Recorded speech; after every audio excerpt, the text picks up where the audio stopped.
나이가 70대를 지나고 80대에 가까워질수록 우리는 자신도 모르게 앞으로 남은 삶에 대해 생각하는 시간이 많아집니다. 예전에는 멀게만 느껴졌던 노후가 이제는 현실로 다가오고 내 몸과 마음이 예전과 다르다는 사실을 천천히 그러나 분명하게 느끼게 되지요. 많은 분들이 이렇게 말합니다. 나이 먹는 건 괜찮아. 그런데 불편해지는 건 두려워. 사실 이 말 속에는 우리가 모두 공유하고 있는 깊은 마음이 담겨 있습니다. 지금은 괜찮습니다. 아직 걷고, 먹고, 씻고, 화장실 다녀오는 일들도 큰 문제 없이 할 수 있습니다. 하지만 인생은 늘 천천히 바뀌다가 어느 순간 한 번에 달라지곤 합니다.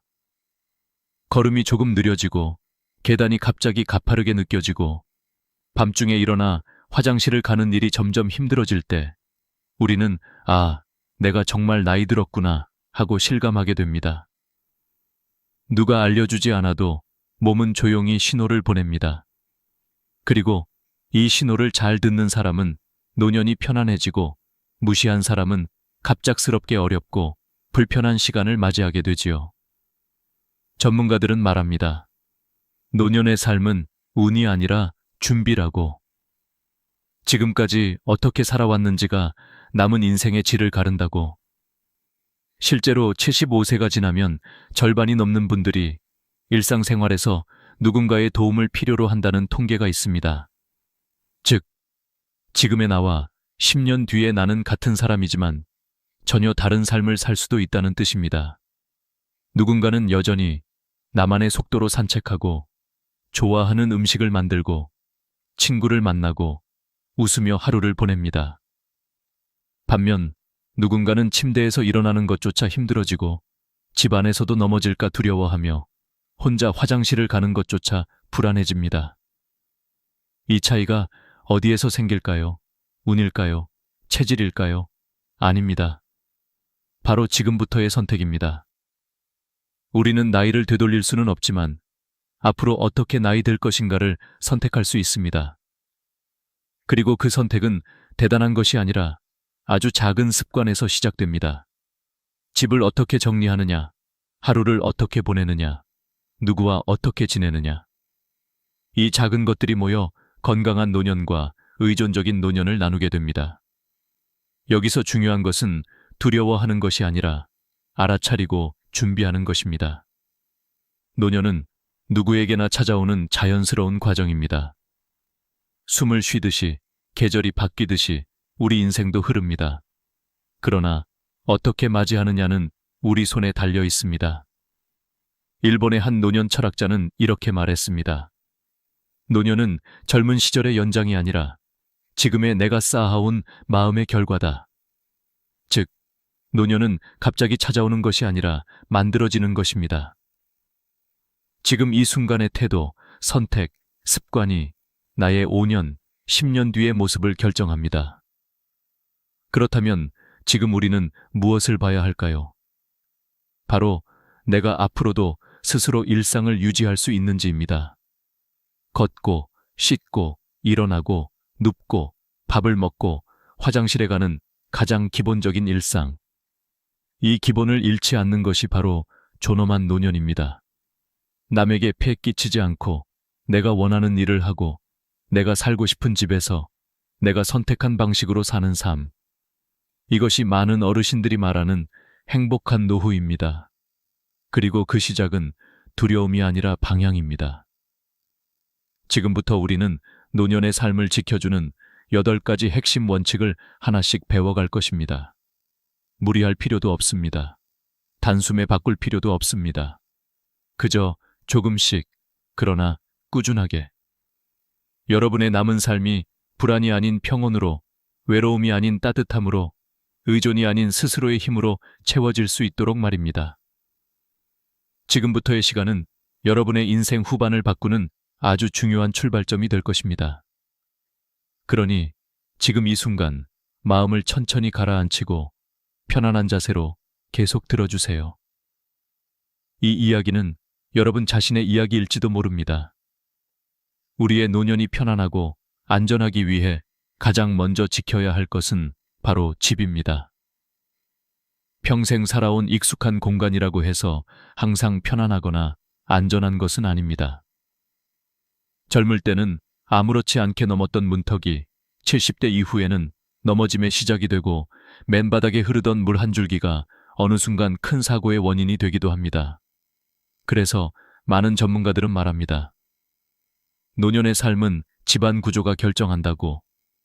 집이 안전하면 마음도 편안해지고 몸과 마음이 무너지지 않는 기초가 단단해집니다. 사실 어르신들이 가장 많이 다치는 곳은 집밖이 아니라 집 안입니다. 외출해서 큰 사고가 날 것만 같지만 실제 데이터는 다릅니다. 통계에 따르면 노년층 낙상사고의 절반 이상이 욕실, 주방, 침실, 복도에서 발생합니다. 특히 욕실은 미끄러운 바닥, 비누거품, 젖은 물기 때문에 작은 실수도 큰 사고로 이어질 수 있습니다. 한번 넘어져 골절이 생기면 회복까지 몇 달이 걸리고 그 시간 동안 몸은 더 약해지고 다시 걷는 힘도 크게 떨어지게 됩니다.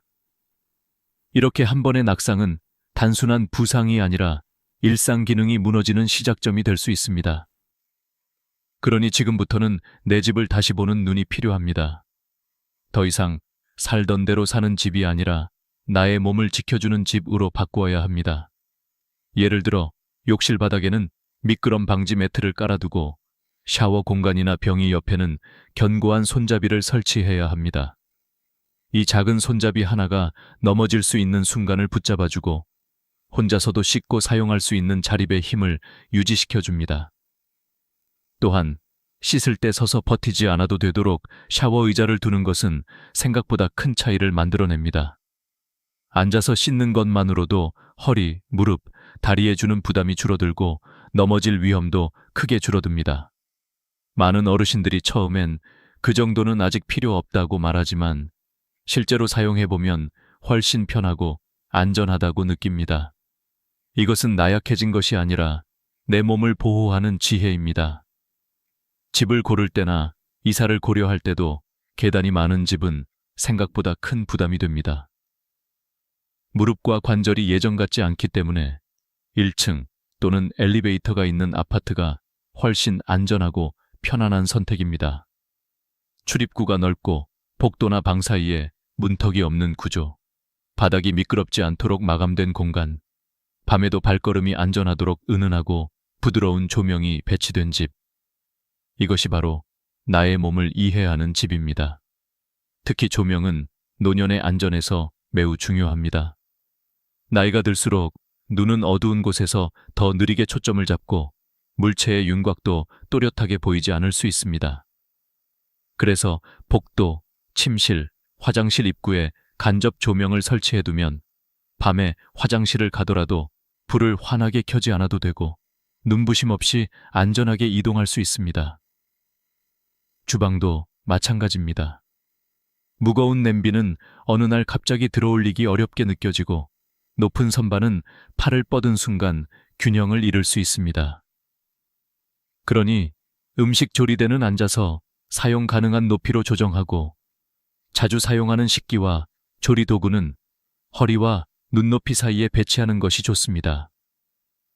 이것은 불편함을 줄이는 것이 아니라 스스로 해낼 수 있는 힘을 지키는 과정입니다. 여기서 많은 분들이 중요한 사실을 놓칩니다.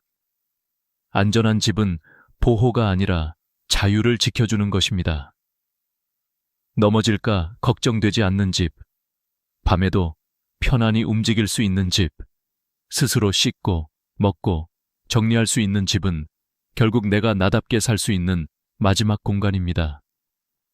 누군가의 손에 의지하지 않고 내가 원하는 방식으로 살아갈 수 있는 힘. 그 힘의 시작이 바로 집입니다.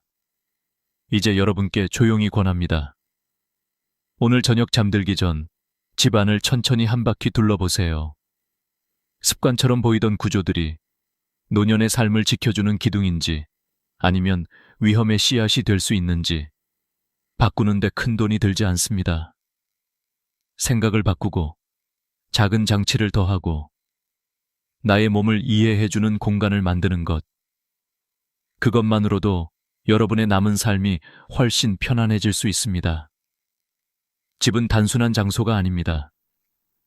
내가 오래 머무르게 될 마지막 무대입니다. 노년의 행복을 결정짓는 가장 중요한 요소는 결국 건강입니다. 돈도, 집도, 관계도 물론 중요하지만 몸이 따라주지 않으면 그 모든 것이 의미를 잃습니다. 건강이 곧 행복이다 라는 말은 결코 과장이 아닙니다.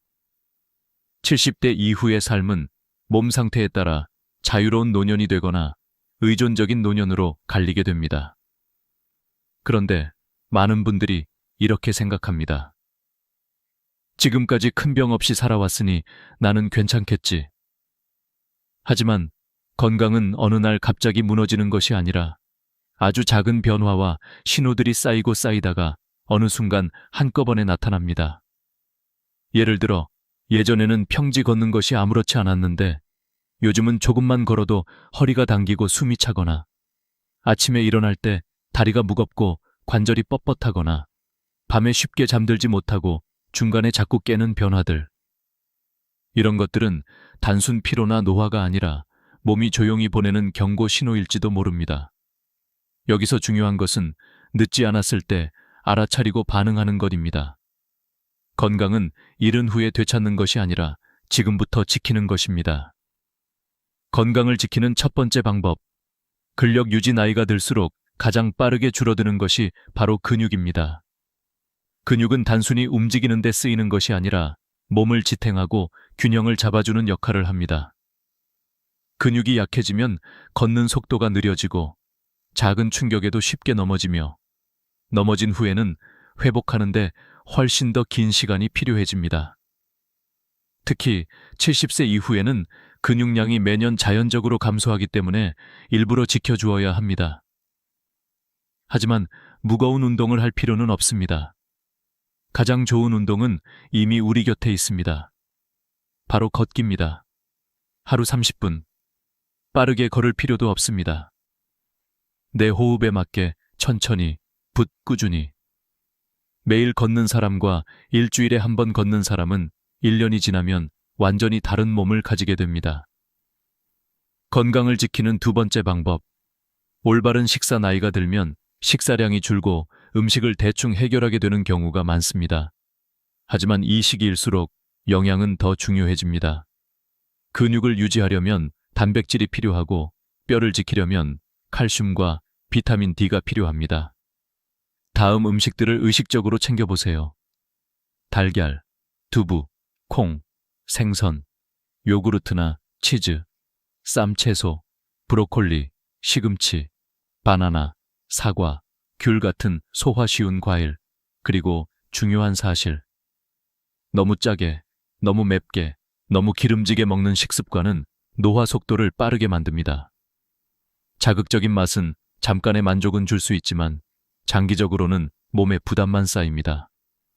음식은 단순히 배를 채우는 것이 아니라 몸에 재료를 공급하는 일입니다. 좋은 재료를 넣으면 몸은 그만큼 더 잘 버팁니다. 건강을 지키는 세 번째 방법. 잠의 질 유지. 나이가 들수록 잠이 얕아지고 쉽게 깨게 됩니다. 하지만 수면은 회복의 시간입니다.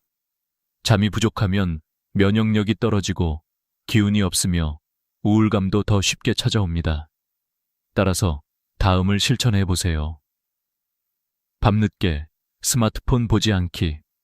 저녁 늦은 시간 과식하지 않기.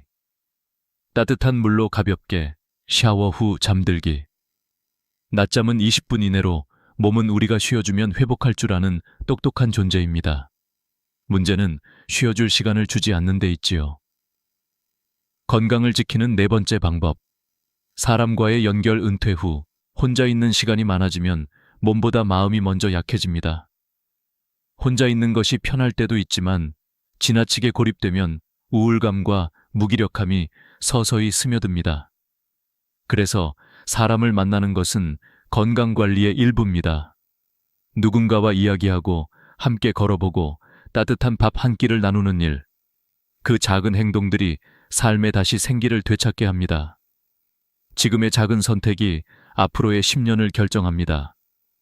몸을 돌본다는 것은 단순히 오래 살기 위함이 아니라 내 삶을 내가 계속 선택할 수 있도록 하는 것입니다.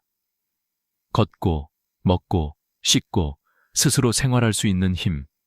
이것이 바로 노년의 존엄입니다.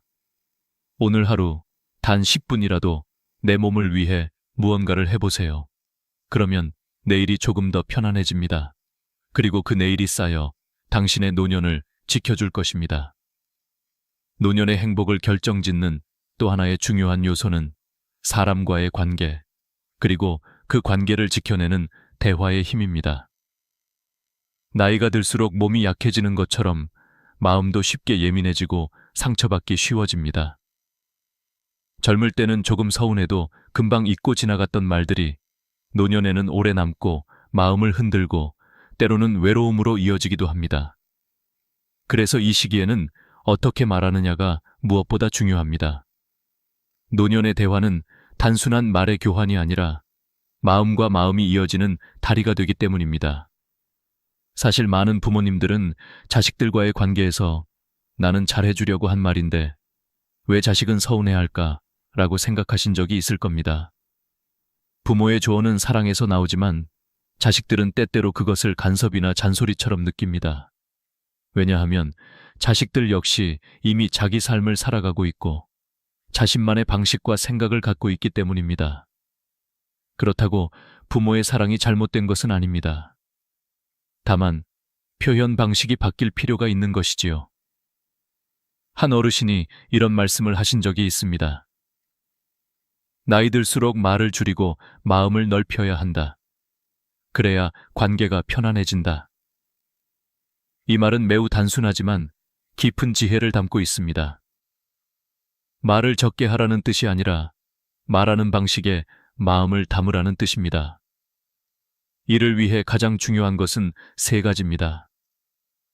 1. 먼저 들어주기. 우리는 평생 부모의 역할을 하며 살아왔기 때문에 누군가를 가르치고 이끌어주는 것이 익숙합니다. 하지만 노년의 대화는 가르침이 아니라 공감에서 시작됩니다. 자식이 힘든 이야기를 할 때 그건 내가 다 겪어본 거야. 그렇게 하면 안 돼 라는 말은 상처가 될 수 있습니다. 그 대신 이렇게 말해보세요. 그랬구나. 많이 힘들었겠다. 이 말 한마디면 됩니다. 이 말은 자식을 어른으로 인정해주는 말이고 서로의 거리를 좁혀주는 따뜻한 다리입니다. 공감하고 인정하기. 의견이 다를 수 있습니다. 생각도, 가치관도, 세상의 속도도 다릅니다. 하지만 의견이 다르다고 해서 누구의 삶이 틀린 것은 아닙니다. 나는 이렇게 생각하지만 네 생각도 이해가 돼. 이 한 문장은 관계를 지켜주는 최고의 말입니다. 누군가를 설득하려 하면 마음은 닫히고 누군가를 이해하려 하면 마음은 열립니다. 부드러운 표현 사용하기. 대화는 칼이 될 수도 있고 부드러운 바람이 될 수도 있습니다. 왜 그러니? 대신 혹시 무슨 이유가 있을까? 그건 틀렸어. 대신 나는 이렇게 경험했어. 말의 방향을 조금만 바꾸면 상대의 마음은 훨씬 편안해집니다. 이 대화의 힘은 자식과의 관계뿐 아니라 동네 사람들, 친구들, 배우자와의 관계에서도 똑같이 적용됩니다. 나이가 들수록 갈등은 사소한 말에서 생기고 평화 역시 사소한 말에서 시작됩니다. 마을회관, 경로당, 교회, 모임. 어디에서든 이런 장면은 정말 많이 일어납니다. 처음에는 다정하게 이야기하다가 누군가가 그건 아니지, 내가 맞아 라고 말하는 순간 대화는 논쟁으로 바뀝니다. 하지만 노년의 대화에서 중요한 것은 누가 옳고 그르냐가 아니라 어떻게 서로 편안하게 지내느냐입니다. 그리고 이 관계의 중심에는 배우자가 있습니다. 평생 함께 살아오며 기쁨도, 슬픔도, 억울함도, 고생도 함께 했던 사람. 나이가 들수록 말이 없어도 옆에 있는 것만으로도 마음이 편안해지는 존재. 젊을 때는 누가 더 많이 희생했는가, 누가 더 힘들었는가를 따졌다면 노년은 함께 있다는 것만으로 충분하다는 것을 깨닫는 시기입니다. 그래서 이 시기에는 작은 말 한마디의 힘이 더 커집니다. 오늘도 함께 있어서 고마워. 이 말은 노년의 사랑을 가장 따뜻하게 지켜주는 마음입니다. 사람은 혼자 살 수 없습니다. 특히 노년에는 더욱 그렇습니다. 누군가에게 기대는 것이 아니라 서로가 서로의 의지가 되어주는 삶, 그것이 노년의 행복입니다. 그리고 이 행복은 거창한 것이 아닙니다. 좋은 말 한마디, 미소 한 번, 같이 걷는 10분, 따뜻한 찻잔 한 잔, 이 작은 것들이 모여 노년의 하루를 지키고 마음을 지키고 존엄을 지킵니다. 오늘 가장 가까운 사람에게 아주 작은 따뜻한 말을 건네보세요. 그 말이 여러분의 남은 인생을 지금보다 훨씬 더 평온하고 따뜻하게 바꾸게 될 것입니다.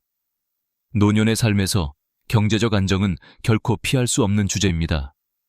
몸이 약해지더라도, 마음이 조금 흔들리더라도 돈이 있으면 선택할 수 있는 폭이 넓어지고 돈이 없으면 선택지는 하나씩 줄어들게 됩니다.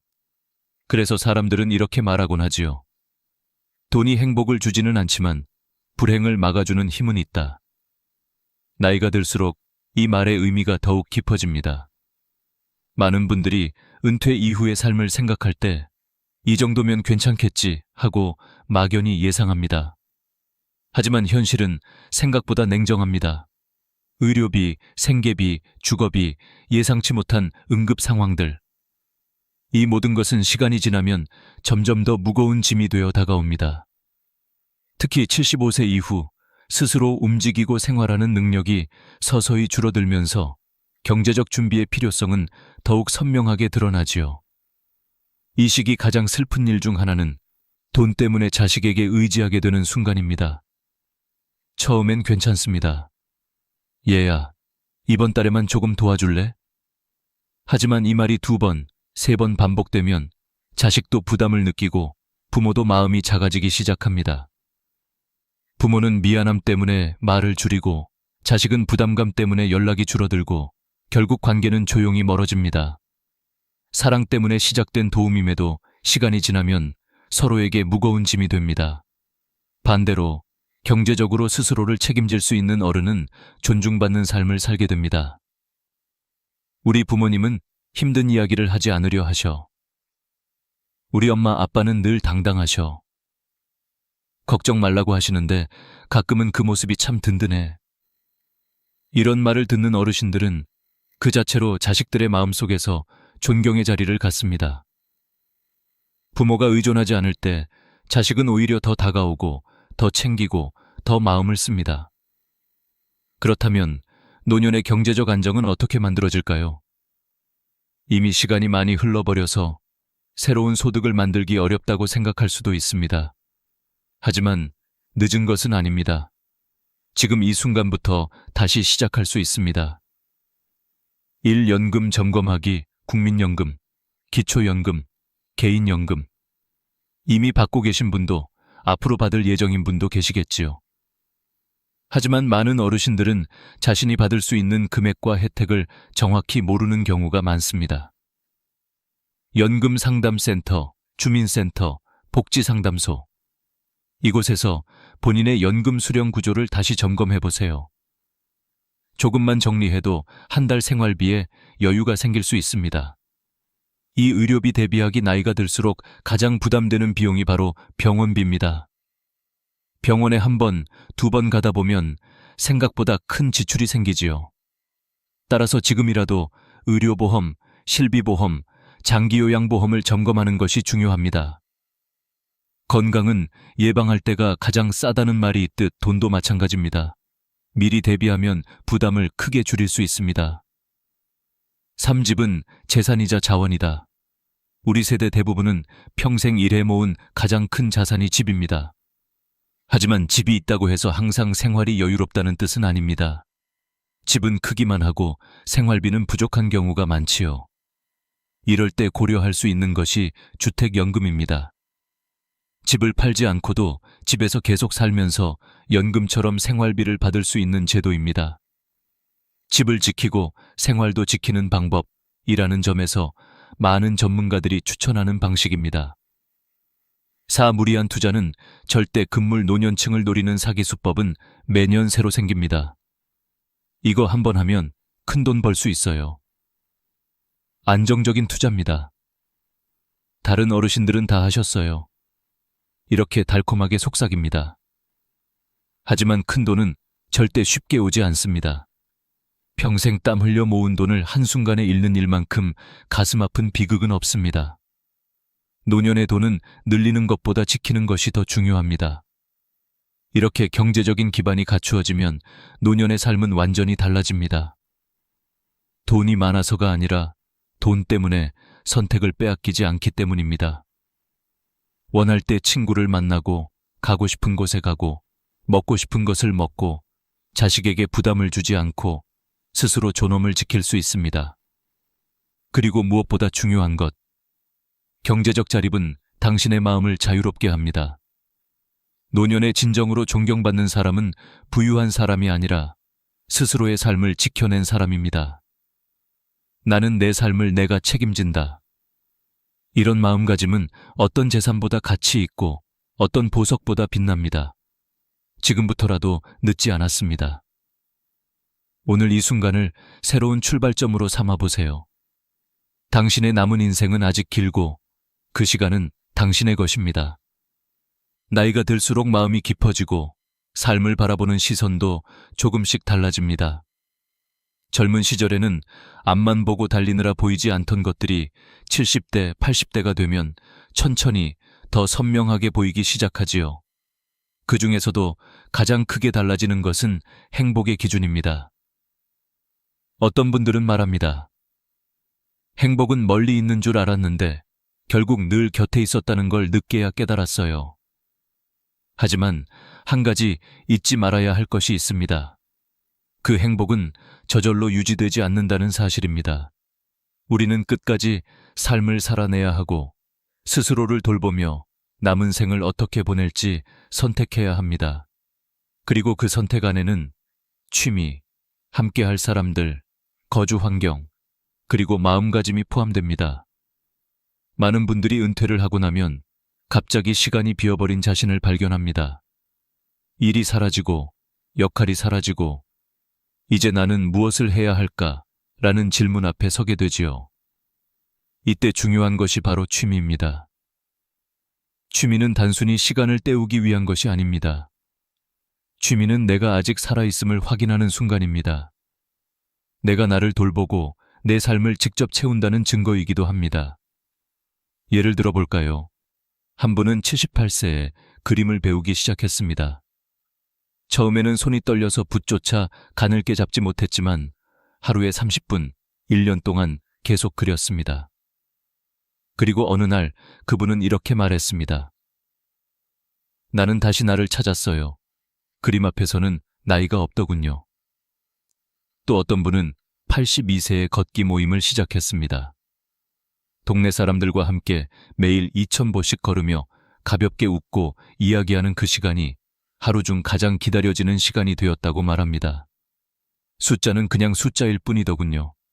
걸을 수 있으면 나는 아직 인생 한가운데 있어요.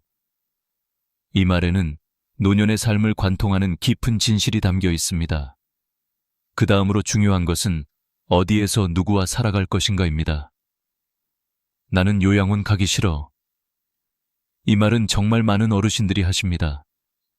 하지만 가고 싶지 않다면 그만큼 지금이 더 중요합니다. 지금 어떻게 살고 있는가? 지금 누구와 관계를 맺고 있는가? 지금 몸을 어떻게 돌보고 있는가? 이것이 노년의 거주 선택을 결정합니다. 반대로 어떤 분들은 말하지요. 요양원도 괜찮다. 외롭지 않고 안전할 수 있다면. 그렇습니다. 요양원은 두려움의 장소가 아니라 준비된 사람에게는 하나의 선택지가 될 수 있습니다. 가장 중요한 것은 억지로 끌려가는 곳이 아니라 내가 선택해서 들어가는 곳이어야 한다는 것입니다. 선택권은 지금부터 준비하는 사람의 것입니다. 그리고 마지막으로 인생 후반을 가장 평온하게 만드는 비결. 그것은 바로 비교하지 않는 마음입니다. 나이가 들수록 사람들은 자신도 모르게 남을 바라봅니다. 저 집은 자식들이 자주 오는데 나는 왜 조용하지? 저 사람은 여행을 다니는데 나는 왜 병원만 다닐까? 이런 비교는 조용히 마음을 잠식하고 기쁨을 빼앗습니다. 하지만 삶은 각자의 속도로 흘러갑니다.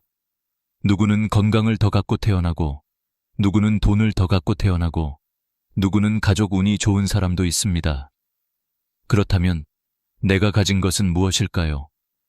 지금까지 버텨온 나, 지금 여기까지 걸어온 나, 누군가의 세월 속에서, 누군가의 마음 속에서 묵묵히 한 역할을 해낸 나, 그것이면 충분합니다.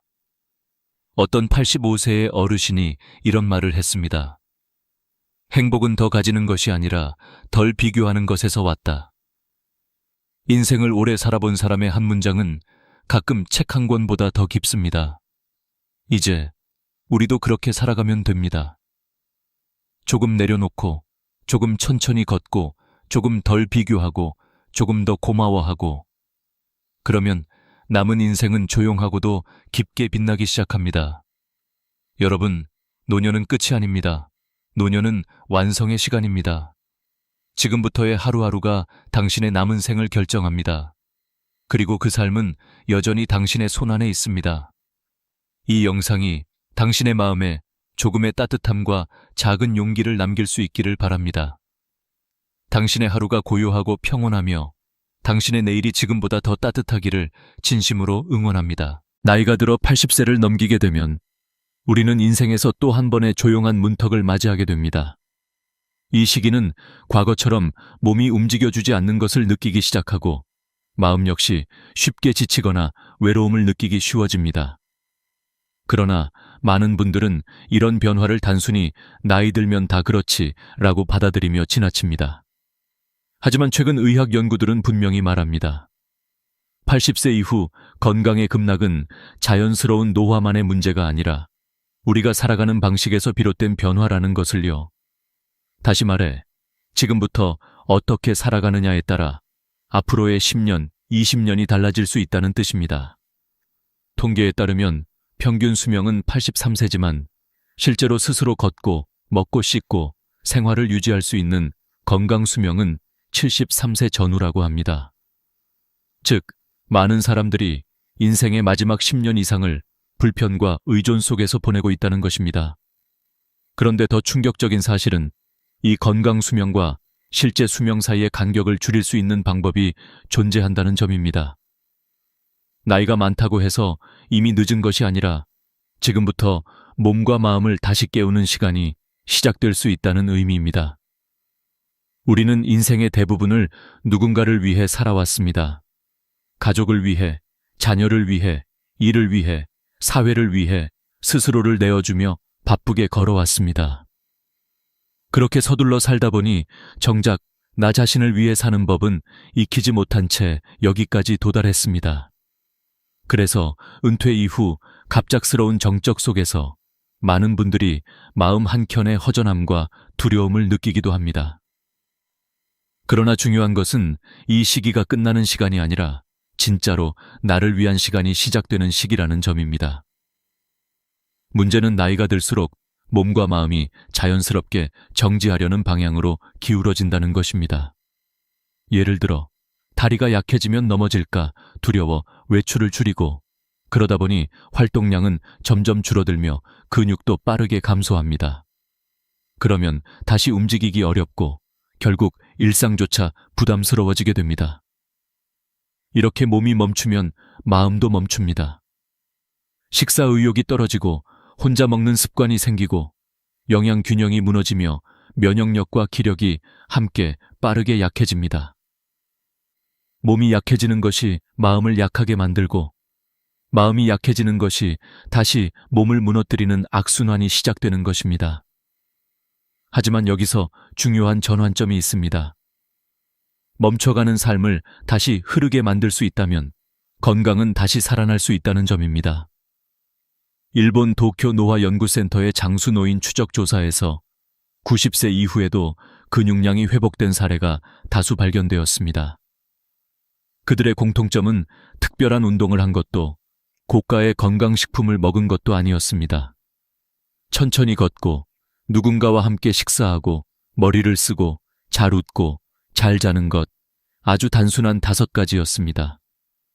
이 단순한 일이 몸 전체의 순환을 다시 깨우고 면역과 호흡과 기억 능력까지 되살리는 놀라운 변화로 이어졌던 것입니다.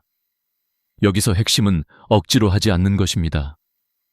80세 이후 건강은 새로운 능력을 얻는 것이 아니라 지금 가진 것을 지키고 유지하는 데에 목적이 있습니다.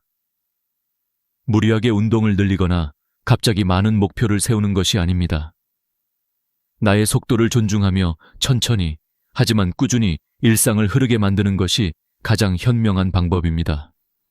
많은 전문가들이 이렇게 말합니다. 노년의 건강은 근육이 아니라 리듬에서 시작된다. 걷는 리듬, 먹는 리듬, 쉬는 리듬, 자는 리듬. 이 리듬이 안정될수록 몸은 스스로 회복합니다. 이 영상을 보고 계신 여러분은 이미 중요한 첫걸음을 내디딘 것입니다. 왜냐하면 변화는 알아보는 것에서 시작되기 때문입니다. 지금 이 순간 돌아보며 스스로에게 이렇게 말해보세요. 지금부터는 남은 시간이 아니라 내 시간이 시작된다. 이 한 문장이 앞으로의 삶을 바꿀 수 있습니다. 나이가 들면 몸의 변화는 아주 조용하게 시작됩니다. 처음에는 계단을 오르기가 조금 더 힘들어진 것 같고 오래 서 있으면 허리가 뻐근해지고 이전보다 걸음이 느려진 것 같다는 생각이 스치듯 지나갑니다. 하지만 대부분의 사람들은 이 변화를 크게 중요하게 여기지 않습니다. 나이 들면 원래 이렇게 되는 거지. 이렇게 말하며 그냥 넘겨버립니다. 그러나 바로 이 작은 변화가 삶 전체를 바꾸는 시작점이 됩니다. 의학에서는 이것을 근육이 잠드는 시기라고 부릅니다. 근육은 쓰지 않으면 아주 빠르게 기능을 잃습니다. 그리고 한 번 잃기 시작하면 되돌리기가 쉽지 않습니다. 서울대학교 노년의학센터 연구 결과에 따르면 80세 이상 고령자의 87%가 근육 위축과 근력 저하를 겪고 있습니다. 이는 단순히 다리가 약해지는 수준을 의미하지 않습니다. 근육은 우리 몸 곳곳에서 균형을 잡아주고 천을 조절하며 혈액 순환을 돕고 심지어는 면역 기능까지 영향을 줍니다. 다시 말해, 근육이 약해지는 것은 몸 전체의 기능이 동시에 약해지는 것과 같습니다. 가장 먼저 나타나는 변화는 균형 감각의 저하입니다. 작은 걸림에도 쉽게 넘어지면 골절, 입원, 침대 생활로 이어지게 됩니다. 문제는 여기서 끝나지 않습니다. 침대에 있는 시간이 길어질수록 근육은 더 빠르게 줄어들고 면역력도 떨어지고 폐 기능과 심장 기능까지 약해지면서 결국 일상생활에서의 자립이 어려워집니다. 많은 분들이 한 번의 낙상으로 삶의 방향이 완전히 바뀌었다고 말하는 이유가 여기에 있습니다. 하지만 여기서 중요한 사실이 있습니다. 근육은 나이가 들어도 다시 깨어날 수 있습니다. 일본 도쿄 노화연구소는 90세 이상의 고령자 그룹을 대상으로 연구를 진행했습니다. 연구진은 아주 가벼운 걷기 운동과 앉아서 다리를 들어 올리는 간단한 근력 운동을 6개월 동안 실시했습니다. 그 결과 참가자들의 근육량은 평균 8% 증가했고 걷는 속도와 균형 능력도 눈에 띄게 향상되었습니다. 연구진은 이렇게 말했습니다. 근육은 죽지 않는다. 다만 잠들어 있을 뿐이다. 깨워주면 다시 움직이기 시작한다. 그러나 여기서 조심해야 할 점이 하나 있습니다. 무리하면 오히려 건강을 해칠 수 있다는 것입니다. 많은 분들은 건강을 되찾겠다는 마음으로 갑자기 과한 운동을 시작합니다. 빠르게 걷기, 계단 오르기, 근력기구 운동 등 익숙하지 않은 활동을 무리하게 시도합니다. 하지만 나이가 들어 몸의 회복 속도는 결코 예전과 같지 않습니다. 무리한 운동은 무릎 관절 손상, 허리 통증, 혈압 급상승 등 예상치 못한 위험을 초래할 수 있습니다. 그렇다면 나이에 맞는 가장 안전하고 효과적인 방법은 무엇일까요? 첫째, 천천히 걷는 것부터 시작하는 것입니다. 걸음 속도는 빠를 필요가 없습니다. 발바닥이 바닥을 느끼는 정도의 속도, 하루 10분에서 시작해 20분, 30분으로 늘려가는 것이 좋습니다. 중요한 것은 속도가 아니라 꾸준함입니다. 숨이 약간 차고 땀이 아주 살짝 맺힐 정도면 충분합니다. 둘째, 앉아서 할 수 있는 근력 깨우기 운동입니다. 예를 들면 의자에 앉아 무릎을 천천히 들어 올리기, 발끝과 발 뒤꿈치를 번갈아 움직이기, 허리를 세우고 어깨를 천천히 돌리기 같은 동작들입니다. 이 운동들은 관절에 무리를 주지 않으면서 근육에 직접 자극을 주는 운동입니다. 셋째, 넘어짐을 예방하는 균형 감각 훈련입니다. 벽을 가볍게 짚고 한 발로 서보기, 혹은 양발을 좁혀 세우고 중심을 잡아보는 간단한 동작만으로도 균형 능력을 유지하는 데 큰 도움이 됩니다. 그리고 무엇보다 중요한 것이 있습니다. 내가 할 수 있는 만큼만 한다는 마음입니다. 노년의 건강을 지키는 핵심은 경쟁이 아니라 지속입니다. 남과 비교할 필요도 없고 어제보다 얼마나 더 잘했는지 확인할 필요도 없습니다. 그저 오늘도 조금 움직이고 몸이 다시 흐르도록 하는 것, 그것으로 충분합니다. 근육은 우리에게 이렇게 말하고 있습니다. 나를 잊지 말아주세요. 조금만 움직여주면 나는 다시 당신의 삶을 지탱해 줄 수 있습니다. 지금 이 순간 손을 가슴 위에 얹고 천천히 숨을 들이마셔 보세요. 숨이 들어오는 감각, 몸이 살아있다는 감각, 그 감각을 잊지 않는다면 건강은 다시 당신의 편이 되어 돌아옵니다. 이제 우리는 몸이 멈출 때 삶의 흐름이 멈추는 이유를 이해했습니다. 다음 단계는 우리의 식탁입니다. 몸은 먹는 것에서 만들어지고 먹는 방식은 마음의 상태를 반영합니다. 그리고 여기에는 생각보다 더 깊은 진실이 숨어 있습니다. 우리가 매일 먹는 밥 한 끼는 단순히 배를 채우는 일이 아닙니다. 그것은 몸을 유지시키는 연료이자 마음을 지탱하는 힘이고 삶의 리듬을 만들어주는 중요한 순간입니다. 그런데 나이가 들수록 많은 분들이 이 식사의 의미를 잊게 됩니다. 특히 혼자 식사하는 시간이 길어질수록 식사는 점점 형식적인 일이 되어버립니다. 그냥 밥이랑 김치만 먹으면 되지. 입맛이 없어서 대충 먹었어. 이런 말들이 습관처럼 나오기 시작하면 그 순간부터 몸의 건강은 조용히, 그러나 빠르게 무너져 내립니다. 실제로 국내 노년 영양 연구에 따르면 80세 이상 노인의 73%가 영양 불균형 상태에 있다고 합니다. 더 놀라운 것은 이들 대부분이 하루 3끼를 규칙적으로 먹고 있다는 점입니다. 즉, 먹는 양이 문제가 아니라 누구와 어떤 마음으로 어떤 방식으로 먹느냐가 건강을 결정하고 있는 것입니다. 혼자 먹는 식사는 겉보기에는 아무 문제 없어 보입니다. 식탁 하나, 그릇 하나, 반찬 몇 가지. 조용하고 단순하고 번거롭지 않습니다. 하지만 이 조용함이 바로 마음을 서서히 닫아버리는 힘을 가지고 있습니다. 혼자 먹으면 말이 줄고, 말이 줄면 생각이 깊어지고, 생각이 깊어지면 마음은 외롭고 무거워지기 쉽습니다. 그리고 이 외로움이 식욕을 줄이고, 식욕이 줄면 단백질, 미네랄, 비타민 등 필요한 영양을 충분히 섭취하지 못하게 됩니다. 그렇게 몸은 기력을 잃고 면역력이 낮아지고 근육은 더 빠르게 줄어들게 됩니다. 여기에는 뇌의 변화도 관련되어 있습니다. 함께 식사하는 동안 대화를 나누면 뇌에서는 세로토닌, 도파민 같은 행복 호르몬이 분비됩니다. 그런데 혼자 먹는 시간에는 이 호르몬의 분비가 크게 줄어듭니다. 이는 우울증 가능성을 높이고 뇌 기능 저하 속도를 가속화합니다. 실제 연구에서도 혼자 식사하는 노인은 함께 식사하는 노인보다 우울증 발생률이 2.7배 높다고 밝혀졌습니다. 또한 뇌로 가는 혈류량도 감소하여 치매 위험이 커지는 것으로 나타났습니다. 여기서 우리는 한 가지 중요한 사실을 알 수 있습니다. 식사는 음식이 아니라 연결입니다. 음식이 몸을 채운다면 연결은 마음을 채웁니다. 마음이 채워질 때 몸도 회복됩니다. 여기서 한 가지 예를 들어보겠습니다. 어느 어르신께서는 남편을 먼저 보내고 난 뒤 매일 혼자 식사를 하게 되었습니다. 처음에는 괜찮다, 익숙해진다고 생각했습니다. 하지만 몇 달 지나지 않아 얼굴이 눈에 띄게 야위고 기력이 떨어지고 외출도 줄어들었습니다. 병원에 가보니 영양실조와 면역 저하 진단이 내려졌습니다. 의사는 말했습니다. 문제는 음식이 아닙니다. 식탁에서의 고독입니다.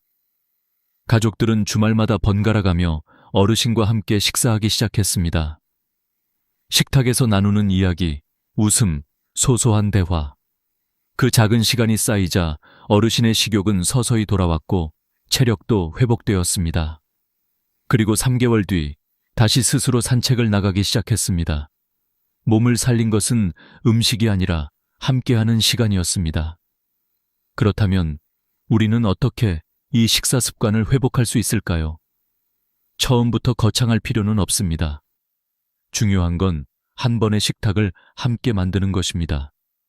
일주일에 한 번이라도 누군가와 밥을 먹는 약속을 만들어 보세요. 가족, 이웃, 친구, 복지관 모임, 교회 식사 자리, 혹은 동네 경로당. 꼭 많은 사람이 아니어도 괜찮습니다. 심지어 한 사람만 있어도 충분합니다. 만약 함께 식사할 사람이 당장 떠오르지 않는다면 다음 방법을 시도해 보세요. 식탁 위에 작은 꽃을 놓습니다. 밥과 반찬을 천천히 예쁘게 담습니다. 숟가락을 드는 순간 마음속으로 이렇게 말합니다. 나는 나를 위해 이 시간을 차린다. 혼자 있어도 나를 소중히 대하는 태도는 곧 외로움을 줄이고 마음을 따뜻하게 만들어줍니다. 우리는 밥을 먹을 때 단지 배를 채우는 것이 아니라 살아갈 힘을 채우는 것입니다. 그리고 그 힘은 혼자보다는 함께할 때 더 크게 자랍니다. 몸이 약해지는 데에는 이유가 있습니다. 그리고 몸이 강해지는 데에도 역시 이유가 있습니다. 그 이유는 멀리 있지 않습니다. 바로 식탁 위의 온기, 나를 위한 한 숟가락, 우리를 위한 한 시간 속에 있습니다.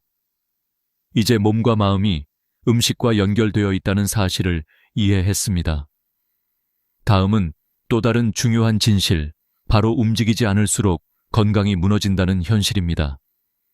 그리고 그 속에는 많은 가족들이 놓치고 있는 오해가 숨어 있습니다. 나이가 들면 조심해야 한다는 말이 자주 따라붙습니다. 넘어지면 크게 다친다. 무리하면 병이 난다. 너무 돌아다니면 위험하다. 그래서 많은 어르신들이 스스로 움직임을 줄이고 가족들도 그냥 집에 계세요 라고 말합니다. 하지만 바로 그 조심이 건강을 더 빨리 무너뜨리는 가장 위험한 함정이라는 사실을 아시나요? 의학에서는 이를 과도한 정지 증후군이라 부릅니다. 몸을 보호한다는 이유로 움직임을 줄일 때 근육과 심장, 폐, 뇌 기능이 동시에 약해지는 현상입니다. 이것은 조용히, 그러나 매우 빠르게 진행됩니다. 예를 들어 보겠습니다. 어느 날 어르신이 살짝 균형을 잃고 넘어졌다고 합시다. 가족들은 그 다음부터 걱정이 되어 이렇게 말합니다. 아버지, 밖에 나가지 마세요. 위험해요. 엄마, 계단 내려가면 안 돼요. 그냥 집에만 계세요. 처음에는 사랑이었습니다. 하지만 시간이 지나면서 그 사랑은 움직임을 앗아가고 움직임이 사라지면 근육도 사라집니다. 근육은 단지 몸을 움직이는 시스템이 아닙니다. 근육은 혈액순환, 면역력, 호르몬 분비, 뇌기능 유지에 직접 관여합니다. 그래서 근육이 줄어드는 순간 삶 전체가 무너지는 구조로 이어집니다. 서울대 노인의학센터 연구에 따르면 80세 이상의 고령자 중 87%가 근육 기능 저하를 겪고 있으며 이는 단순한 노화가 아니라 사용하지 않아서 잃어버린 근육토인 경우가 대부분이라고 밝혔습니다. 사용하지 않으면 약해지고 약해지면 더 움직이지 않게 되고 그러면 더욱 약해지는 끝없는 악순환. 이 악순환이 시작되면 체력은 1년에 3%씩 무너집니다. 그리고 이 과정을 몸은 크게 티내지 않고 진행합니다. 즉, 자각할 때쯤이면 이미 많이 잃어버린 뒤인 경우가 많습니다. 여기서 우리는 한 가지 질문을 던져야 합니다. 정말로 가만히 있는 것이 안전할까요? 하버드 의과대학 연구진은 하루 12시간 이상 누워있는 생활은 하루 한 갑의 담배보다 더 해롭다고 발표했습니다. 왜일까요? 뼈는 쓰지 않으면 빠르게 약해진다. 누워있는 시간은 뼈 밀도를 매달 1-2%씩 감소시킵니다. 이것은 골다공증으로 이어지고 작은 충격에도 골절 위험을 증가시킵니다. 심장은 움직임을 통해 강화된다. 걷지 않으면 심장은 점점 펌프 기능을 잃고 혈액순환이 느려집니다. 손발이 차고 쉽게 숨이 차고 피로가 쌓입니다. 두뇌는 움직일 때 깨어난다. 움직일 때 뇌로 가는 혈류가 증가하고 신경세포가 자극을 받습니다. 활동량이 줄수록 기억력, 판단력, 집중력이 떨어지며 치매 위험이 높아집니다. 폐는 움직일 때 더 깊게 숨을 쉰다. 누워있는 시간이 길어지면 폐 안에 분비물이 쌓여 감염 위험이 증가합니다. 그래서 활동 부족은 폐렴 위험을 2배 이상 높입니다.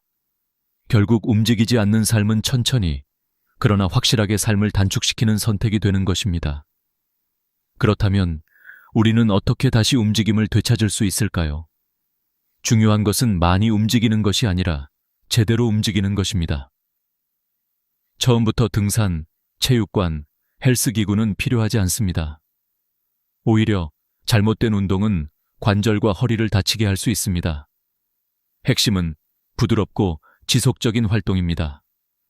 다음은 노년기에 가장 효과적인 움직임 회복 방법입니다. 1. 하루 10분 집안 걷기 방에서 거실, 부엌, 다시 방으로 천천히, 그러나 끊임없이. 10분이 어렵다면 3분부터 시작해도 좋습니다. 중요한 건 시작하는 것입니다. 2. 의자에서 천천히 일어나 앉기. 10회 이는 가장 안전하고 강력한 하체 근력 운동입니다. 넘어짐 예방 효과는 47%나 증가합니다. 3. 햇빛 아래 5분 서 있기. 햇빛은 비타민 D를 활성화하여 뼈와 면역을 보호합니다. 동시에 기분을 안정시키는 세로토닌 분비가 늘어나 우울감을 줄여줍니다. 처음에는 몸이 무겁고 귀찮고 변화를 느끼기 어려울 수 있습니다. 하지만 2주만 지나면 체력이 아니라 표정이 달라집니다. 몸이 움직이면 마음도 움직입니다. 마음이 움직이면 삶이 다시 흐르기 시작합니다. 한 어르신께서는 이렇게 말했습니다. 가만히 있는 것이 편한 줄 알았는데 움직이기 시작하니 사는 기분이 다시 돌아왔습니다. 그렇습니다. 우리가 걷는 이유는 오래 살기 위해서가 아니라 살아있는 느낌을 되찾기 위해서입니다. 이제 우리는 알고 있습니다. 건강은 갑자기 무너지는 것이 아니라 조금씩 멈추는 순간부터 무너진다는 것을. 그리고 회복 또한 갑자기 오는 것이 아니라 조금씩 움직이기 시작하는 순간부터 다시 시작된다는 것을. 나이가 들수록 사람은 외로움과 마주하게 됩니다. 하지만 많은 분들은 외로움이 마음만 아프게 하는 감정적 문제라고 생각합니다. 그러나 의학은 말합니다. 외로움은 실제로 몸을 병들게 만드는 질병이라고. 특히 80세 이후에는 외로움이 식사 습관과 생활 방식에 직접적인 영향을 미쳐 건강을 빠르게 악화시키는 가장 큰 요소가 됩니다. 예를 하나 들어보겠습니다. 같은 도시, 같은 아파트 단지에 사는 2명의 할머니가 있었습니다. 한 분은 매일 혼자 식사했고, 한 분은 일주일에 3번 이웃들과 함께 밥을 먹었습니다. 6개월 뒤 2분의 몸에서 놀라운 차이가 나타났습니다. 혼자 식사하던 할머니는 체중이 4kg 줄었고 근육량도 감소했습니다. 하지만 함께 식사한 할머니는 건강 상태가 오히려 좋아졌으며 혈액 검사에서도 면역세포 수치가 높게 나타났습니다. 이 차이는 우연이 아닙니다. 서울 영양의학 연구팀 조사에 따르면 혼자 식사하는 노인은 가족과 함께 식사하는 노인보다 단백질 섭취량이 42% 낮습니다. 왜일까요? 혼자 식사할 때는 그냥 김치에 밥만 말아 먹어도 되지. 반찬 여러 개 차리기 귀찮아. 이렇게 스스로 식사를 최소화하려는 경향이 생깁니다. 식사란 단순히 배를 채우는 행동이 아니라 몸과 마음이 회복되는 시간입니다. 함께 식사할 때는 대화가 생기고 표정이 부드러워지고 씹는 속도도 안정되고 소화 효소가 더 잘 분비됩니다. 즉, 누구와 먹느냐는 무엇을 먹느냐보다 더 중요할 때가 있습니다. 특히 단백질은 노년 건강의 핵심입니다. 단백질 부족은 근육 감소를 가속화시키고 면역 체계를 약화시키며 회복 속도를 떨어뜨립니다. 고령자에게 가장 위험한 질병인 폐렴, 낙상 후 뼈 회복 저하, 감염 악화. 이 모든 것의 뿌리에는 지속적인 단백질 결핍이 있습니다. 하지만 희망적인 사실이 있습니다. 식습관은 나이가 많아도 짧은 시간 내에 개선할 수 있습니다. 단 4주만 꾸준히 관리하면 체력과 기운이 눈에 띄게 달라지는 경우가 많습니다. 다음은 오중담 90세 어르신에게 가장 효과적이고 간단한 식사 루틴입니다. 하루 한 끼는 단백질 중심으로 구성하기. 예, 두부 반모 계란 2개 연어 또는 생선 조림, 닭가슴살 1조각 양보다 질입니다. 조금씩 여러 번, 가볍지만 영양이 높은 구성. 혼자 먹지 않으려고 노력하기, 가족이 멀리 있다면 다음도 가능합니다. 동네 경로당, 식사 프로그램 참여교회 또는 복지관 점심 모임, 이웃과 일주일 1회, 밥 친구, 만들기 사람은 말할 상대가 생기는 순간 몸의 활력이 달라집니다. 식사 전에 따뜻한 물 한 잔 소화 기능을 깨우고 속을 부드럽게 만들어줍니다. 나이가 들면 위산 분비가 줄기 때문에 따뜻함은 소화의 첫 단계입니다. 한 노인은 이렇게 말했습니다. 예전엔 밥이 맛없었는데 누군가랑 같이 먹으니 다시 밥 냄새가 살아났어. 밥 냄새가 돌아온다는 말. 이것이야말로 삶이 다시 깨어난다는 신호입니다. 외로움은 조용히 건강을 무너뜨립니다. 하지만 반대로 함께하는 시간은 조용히 몸을 다시 일으켰습니다. 여기서 우리는 중요한 사실을 깨닫게 됩니다. 건강은 운동으로만 만들어지는 것이 아닙니다. 건강은 함께 웃고 같이 먹고 서로의 목소리를 듣는 시간 속에서 자라납니다. 우리가 살아온 모든 시간 동안 사람과의 관계는 삶의 가장 큰 축이었습니다. 노년에도 그것은 변하지 않습니다. 오히려 더 깊어집니다. 사람은 나이가 들수록 소유가 아닌 연결을 필요로 합니다. 무언가를 더 갖는 것이 아니라 누군가와 함께 나누는 것이 삶을 더 오래, 더 따뜻하게 만들어줍니다. 그러니 기억하십시오. 혼자 먹는 밥은 몸을 약하게 만들지만 함께 먹는 밥은 생명을 길게 만듭니다. 우리가 100세까지 건강하게 사는 사람들을 떠올릴 때 우리는 대단한 비법이나 특별한 재능을 기대합니다. 하지만 놀랍게도 장수하는 사람들의 대부분은 크고 화려한 삶을 산 것이 아니라 일상을 단순하고 온화하게 살아낸 사람들이었습니다. 그리고 그 중심에는 한 가지 중요한 공통점이 있습니다. 바로 수면의 질입니다. 많은 분들이 이렇게 말합니다. 잠은 그냥 자면 되는 거 아닌가? 나이 들면 어차피 잠이 잘 안 와. 새벽에 눈이 떠지는 걸 어떻게 해? 하지만 의학은 분명하게 이야기합니다. 노년기의 수면은 단순한 휴식이 아니라 생명 유지 그 자체입니다. 하버드 의대 연구팀은 80세 이상 고령자 2,800명을 장기간 추적 조사했습니다. 결과는 매우 명확했습니다. 수면의 질이 좋은 사람은 수명이 평균 8.7년 더 길었습니다. 깊은 수면을 많이 한 사람은 치매 발병률이 67% 감소했습니다. 심장 건강 지표는 58% 더 안정적이었습니다. 여기서 중요한 것은 수면의 시간이 아니라 질입니다. 많은 분들이 8시간을 자는 것이 정답이라고 생각하지만 8시간을 자더라도 얕은 수면만 지속되면 몸은 회복되지 않습니다. 반대로 6시간만 자도 깊은 수면이 충분하면 몸은 훨씬 튼튼해집니다. 수면 중에는 뇌가 잠들지 않습니다. 오히려 깨어 있을 때보다 더 활발해지는 순간이 있습니다. 뇌는 기억을 정리합니다. 독소를 제거합니다. 신경세포를 다시 연결합니다. 손상된 조직을 재생합니다. 면역 시스템을 복구합니다. 즉, 잠을 제대로 자는 것은 뇌가 스스로를 청소하고 마음과 몸을 되살리는 시간입니다. 그렇다면 왜 나이가 들수록 수면의 질이 떨어질까요? 이유는 단순합니다. 생활 리듬이 깨졌기 때문입니다. 늦게 자고, 낮에 오래 자고, 밤에 TV와 스마트폰을 보면서 뇌를 계속 자극하면 우리 몸의 생체 시계는 방향을 잃습니다. 마치 낮과 밤이 뒤바뀐 세계에 갇히는 것과 같습니다. 따라서 노년기에 가장 필요한 것은 리듬을 다시 세우는 것입니다. 다음은 노년기의 황금 수면 루틴입니다. 매일 같은 시간에 자고 일어나기 시간은 약속입니다. 몸은 약속에 반응합니다. 하루만 어겨도 생체 시계는 흔들립니다. 잠들기 2시간 전, 전자기기 중단 스마트폰, TV, 태블릿에서 나오는 블루라이트는 수면 호르몬인 멜라토닌 분비를 억제합니다. 그렇기 때문에 잠이 안 와요는 사실 뇌가 아직 낮이라고 착각하고 있는 것입니다. 대신 조용한 음악, 책, 따뜻한 차가 훨씬 효과적입니다. 낮잠은 2030분 이내, 낮에 너무 오래 자면 밤에 수면이 무너집니다. 짧게, 가볍게, 피로만 덜어내는 정도면 충분합니다.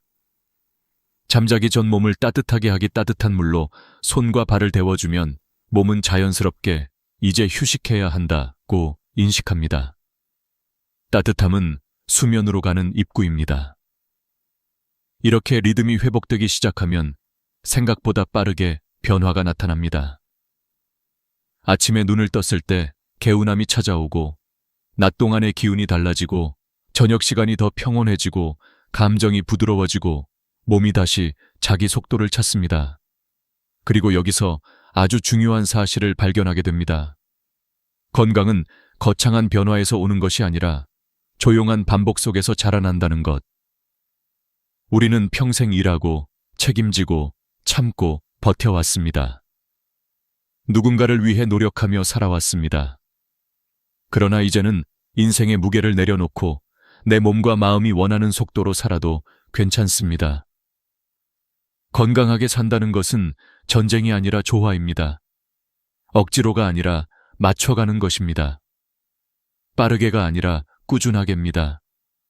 이제 여러분에게 묻고 싶습니다. 오늘 하루, 나 자신을 위해 남겨둔 시간은 몇 분이었나요? 만약 없다면, 이제부터는 하루 중 5분이라도 나만의 빈칸을 남겨두세요. 그 5분이 당신의 근육을 지키고, 당신의 마음을 단단하게 하고, 당신의 수명을 늘리고, 무엇보다 당신답게 살아갈 용기를 되돌려줄 것입니다. 서 어르신이 했던 말이 떠오릅니다. 이제는 달력이 아니라 제 마음이 하루를 정합니다. 여러분도 그렇게 살 수 있습니다. 아니, 그렇게 살아도 괜찮습니다. 오늘 이야기가 마음에 닿았다면 좋아요와 구독을 눌러주세요. 여러분의 관심 한 번이 이 채널이 계속 여러분의 곁을 지키는 힘이 됩니다.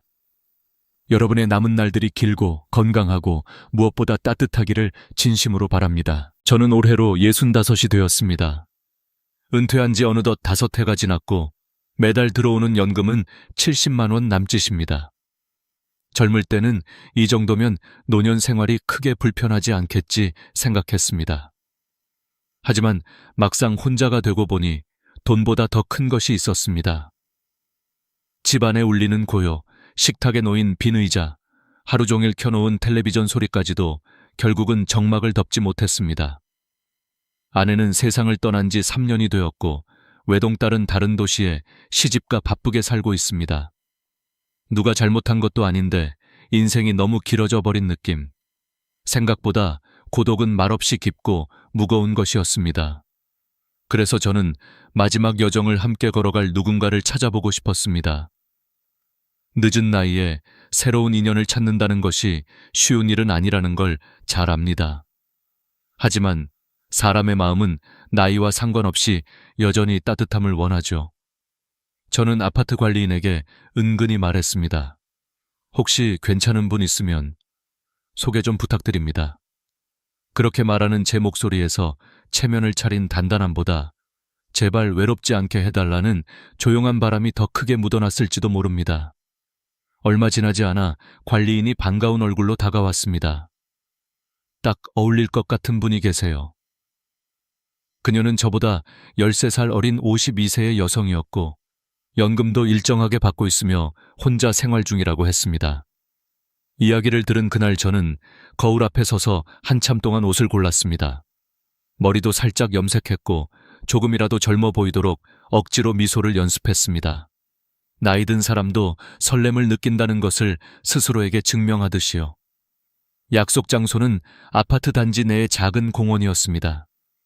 나는 일찍 도착해 몇 번이고 손을 매만지고 바람의 방향을 살피며 그 자리에 서 있었습니다. 30분쯤 지나서야 그녀가 걸어왔습니다. 멀리서 보이는 모습은 생각했던 것보다 훨씬 생기 있어 보였습니다. 관리인이 우리를 소개하자 우리는 서서히 대화를 시작했습니다. 그녀는 자기 이름이 최혜진이며 은퇴 후 연금으로 생활하고 있다고 말했습니다. 아들도 있지만 결혼하지 않은 채 각자 삶을 살고 있다고 했습니다. 처음의 대화는 공손하고 부드러웠습니다. 하지만 잠시 후 그녀는 갑자기 제 손을 잡으며 말했습니다. 가요. 집 구경부터 하고 마트 가서 재료 좀 사와요. 제가 직접 요리해 드릴게요. 순간 저는 심장이 쿵 하고 내려앉는 느낌을 받았습니다. 설렘이 아니라 놀람이었습니다. 사람 사이의 거리는 시간을 통해 천천히 좁혀가야 한다고 믿어왔기에 너무 빠른 다가섬은 오히려 마음을 밀어냈습니다. 저는 조심스럽게 손을 빼며 말했습니다. 조금만 더 이야기해봅시다. 아직은 서로를 알아가는 단계니까요.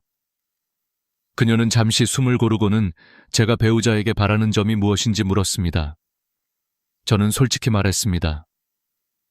저는 지적인 대화가 가능한 분이면 좋겠습니다. 함께 있을 때 편안하고 사회적 자리에서도 서로가 서로를 존중할 수 있는 그런 관계 말입니다. 그러자 그녀는 웃으며 되묻습니다. 제가 그런 사람이 아닐 것 같으세요? 그리고는 곧 자신도 조건을 말해야겠다며 자세를 바로잡았습니다. 그녀는 단순한 사람이 아니었습니다. 단단했고 자기 욕구를 정확히 알고 있었고 그것을 숨기지 않았습니다. 그녀는 말했습니다. 저는 선생님 같은 분을 좋아해요. 하지만 대신 조건이 있어요. 4가지예요. 그 말은 마치 문을 하나씩 잠그는 소리처럼 제 마음을 서서히 조여왔습니다.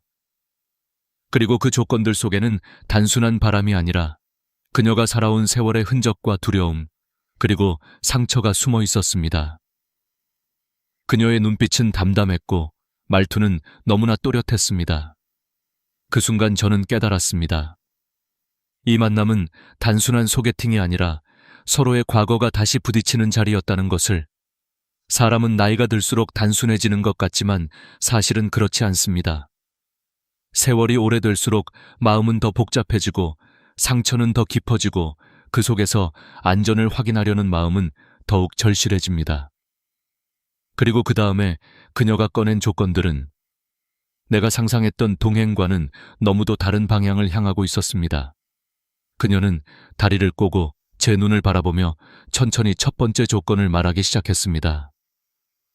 우리가 서로 마음이 맞는다면 6개월 동안 동거를 해보고 싶어요. 하지만 그 전에 500만 원을 보증금으로 주셨으면 해요. 제가 불안하지 않도록요. 순간 저는 숨이 목안에 걸렸습니다. 그녀의 목소리는 차분했지만 그 속에는 단단한 벽이 서 있는 것처럼 들렸습니다. 사람 사이의 믿음은 시간을 두고 쌓아야 한다고 나는 믿어왔습니다. 하지만 그녀에게 믿음은 시간이 아니라 확인된 보증이었습니다.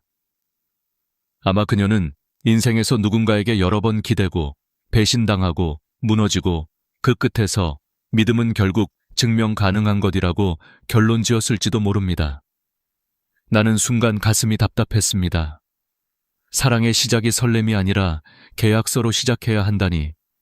하지만 그녀의 이야기는 거기서 멈추지 않았습니다. 두 번째 조건은 여행이었습니다.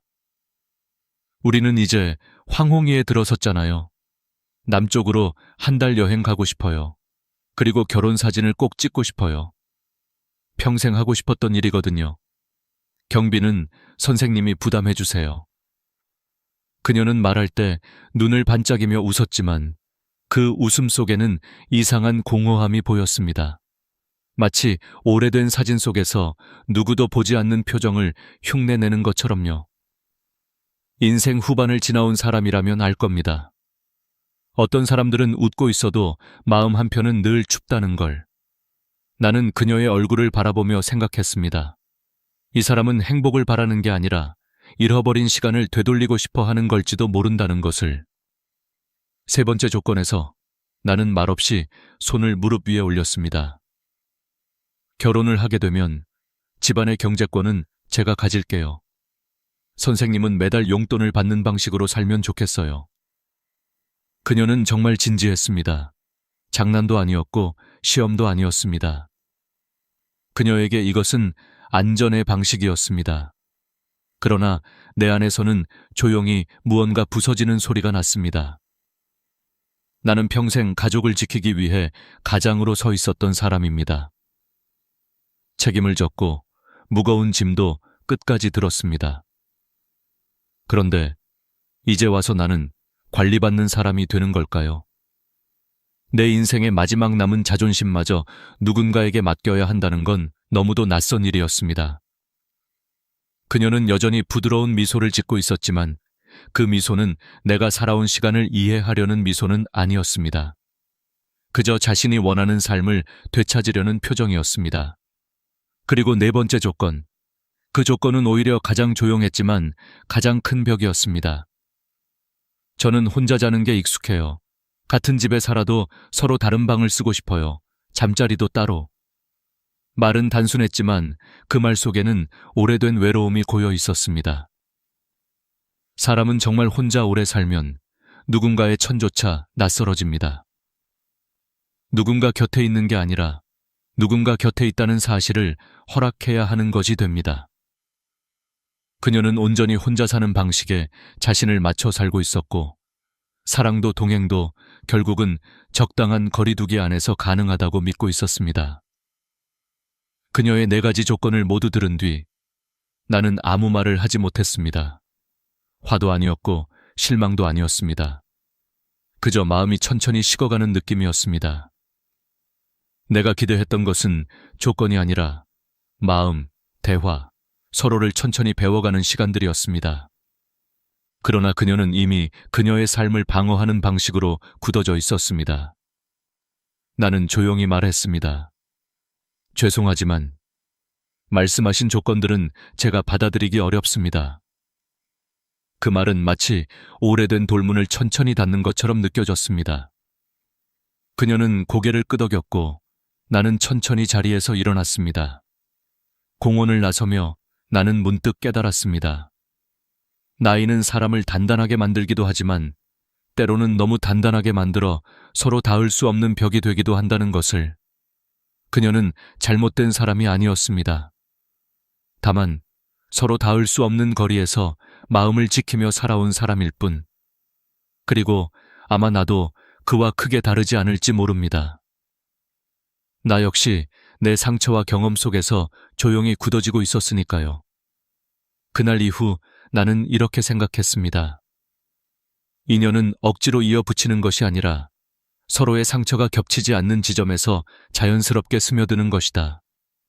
그리고 나는 알고 있었습니다. 내가 진짜 원하는 동행은 조건이 아니라 함께 걷는 속도를 맞출 수 있는 사람이라는 것을. 그날 공원을 떠나는 내 걸음은 느렸습니다. 발밑에 깔린 낙엽이 바스락거렸지만 마음속은 오히려 적막했습니다.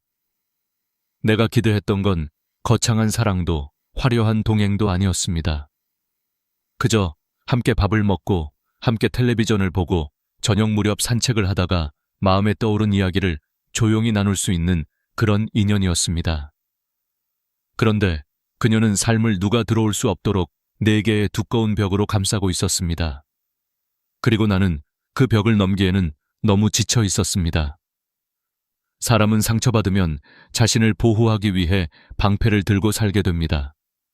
하지만 방패를 너무 오래 들고 살다 보면 어느 순간 내 손이 방패를 놓을 줄 모르게 됩니다. 그녀의 조건은 바로 그런 방패였습니다. 누군가에게 가장이었을 때, 누군가의 아내였을 때, 누군가의 어머니였을 때, 그녀는 분명 지치고 다치고 버려진 경험을 했겠죠. 그 시간을 통과하는 동안 그녀는 하나씩 배웠을 겁니다. 믿으면 아프다. 기대하면 무너진다. 그러니 모든 건 내가 통제해야 한다. 나는 그 마음을 이해했습니다. 아내를 떠나보낸 뒤 혼자가 된 지난 몇 해 동안 나 역시 스스로에게 말하곤 했습니다. 기대하지 말자. 그러면 무너지지 않을 테니까. 외로움은 사람을 단단하게 만들지 않습니다. 오히려 조금씩 부서지게 만듭니다. 부서진 조각이 흩어지지 않도록 우리는 마음을 단단히 조여두고 살아갑니다. 그래서 누군가가 다가오면 설레기 전에 먼저 경계하게 되고 손을 내밀기보다 한 걸음 뒤로 물러서게 됩니다. 나는 그걸 안다고 생각했지만 막상 눈앞에서 보니 그 거리감은 생각보다 더 차갑고 선명했습니다. 나는 집으로 돌아오며 엘리베이터 안에서 내 얼굴을 비추어 보았습니다. 주름진 눈가와 내려앉은 어깨, 오랜 시간 혼자서 조용히 버텨온 사람의 모습이었죠. 그리고 그 순간 문득 이런 생각이 들었습니다. 나는 정말 다시 누군가와 함께 살아갈 준비가 되어 있었을까? 외로움을 견딜 수 없어서 동반자를 찾는 것과 함께 살아가기 위해 마음을 열 수 있는 용기는 서로 다른 문제였습니다. 사람과 사람 사이에는 시간이 필요합니다. 말이 필요하고 기다림이 필요합니다. 하지만 요즘 많은 이들은 관계를 시작하는데도 확실함을 요구합니다. 확실한 조건, 확실한 안정, 확실한 배려. 그러나 인간의 마음이란 애초에 확실할 수 없는 것입니다. 그래서 더 소중하고, 그래서 더 어렵습니다.